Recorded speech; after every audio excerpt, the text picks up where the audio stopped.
नमस्कार मंडळी. तर चला आज थोडं वेगळं बोलूयात. रोज मी किती ब्लाऊज शिवते, काय शिवते ते तुम्हाला सांगत असते, पण आज थोडं वेगळ्या टॉपिकवर बोलूयात. तसं तर मी रोज ब्लाऊज शिवते आणि हो, मला माझ्या कामाचा खूप अभिमान पण आहे. लोकांना वाटतं शिवणकाम खूप सोपं आहे, पण माझ्यासाठी हे स्किल आहे, क्रिएटिव्हिटी आहे आणि माझं भविष्य आहे. मशीन चालू होतं आणि मी सुरू होते. प्रत्येक शिवण नवीन शिकवण देतं.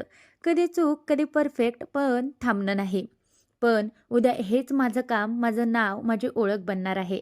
तुम्हाला एकच सांगते, काम कोणतंही छोटं नसतं. काम कोणतंही असो मनापासून केलं पाहिजे. मेहनत केल्यावर सगळं मोठंच होतं. सुई आपल्या हातात आहे तर आपलं भविष्य आपणच शिवायचं असतं आणि मेहनत असेल तर नावही कमवता येतं. माझा चॅनल बघणाऱ्या महिलांसाठी एकच सांगणं आहे, आज तुम्ही जे करताय ते मनापासून करा.